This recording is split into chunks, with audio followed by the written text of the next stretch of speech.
उपवास म्हटलं की काय करायचं, काय खायचं असा प्रश्न उभा राहतो. तर आज उपवासाची अगदी मस्त रेसिपी, उपवासाचा कटवडा कसा बनवायचा, तर अगदी सोपी पद्धत आणि मस्त अगदी घरात जे साहित्य अवेलेबल आहे त्याच्यातच आपण करायचं आहे बरं का. तर तुम्हाला अशाच रेसिपी पाहण्यासाठी शालिनी डॉक्टर या यूट्यूब चॅनलला सबस्क्राईब करायचं आहे. अगदी मस्त कटात बुडवून बुडवून आपल्याला हा वडा खायचा आहे.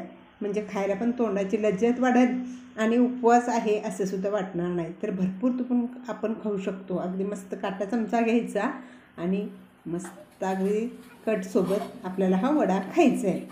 तर परत परत तुम्ही उपवासच धराल बरं का.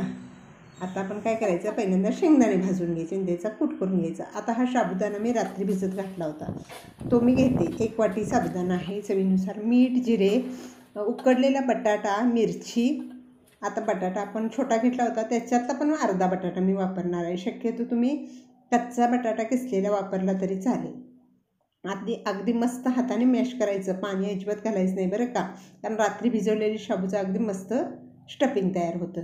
अगदी गोल पहिल्यांदा बनवायचं, नंतर चापटं. बघा अशा पद्धतीने वडा बनवायचा. अगदी छोटे छोटे मी वडे बनवून दाखवते बरं का.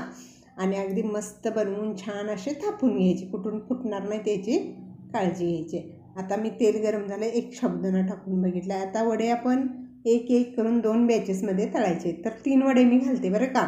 आणि गॅस अगदी मंद ठेवायचा, मोठा गॅस लावायचा नाही तर आतून वडे कच्चे राहतात. दोन्ही बाजून अलटीपलटी करायची, दोन्ही बाजून सतत असं हलवत राहायचं. 2-2 मिनिटाने हलवायचं, म्हणजे वडे अगदी दोन्ही बाजूने मस्त फुगतात बरं का. आणि आतून कच्चे राहत नाहीत, म्हणून गॅस थोडा कमीच लावायचा. आता वडे आपले तयार आहेत. अशा पद्धतीने आपण दोन्ही वेळा 6 वडे तळून घेणार आहोत. अगदी छान 6 वडे तयार झालेत बरं का. हे सर्व तळून आपण एका बाजूला ठेवायचे. अगदी छान वडे तयार झालेत. आता आपण तेल कमी करून घेऊया बरं का. आता मी दही घेतलं 1 चमचा, त्याच्यात तिखट, मीठ. तिखट म्हणजे लाल तिखट बरं का, जे मिक्स नाही केलेलं, ते फक्त पावडर. याचं स्टफिंग करून ठेवायचं. कढईत तेल 1 चमचा घेतलं आहे, त्याच्यात जिरे घातलेत, उकडलेला बटाटा घातला आहे, तो अगदी छान मस्त तेलावर फ्राय करून घ्यायचा. म्हणजे कट अतिशय सुंदर होतो, म्हणून मी थोडासा फ्राय करून घेते. आता मसाल्याचं स्टफिंग आपण बनवून ठेवलेलं ना, ते घालायचं आणि मस्त त्याच्यासोबत फ्राय करून घ्यायचं. हे सर्व फ्राय झाले की आपण शेंगदाण्याचा कूट घालणार आहोत बरं का. मगाशीच मी शेंगदाण्याचा कूट करून ठेवलेला होता, तुम्हाला सांगितलं. तो थोडासा असा फिरवून घ्यायचा, म्हणजे कच्चं पण कुठेही लागणार नाही.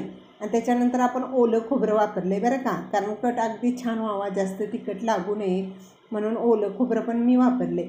आता मस्त दणदणीत उकळी आली बरं का. आता 5 मिनटं आपण असाच कट शिजवायचा. तयार आहे उपवासाचा कटवडा.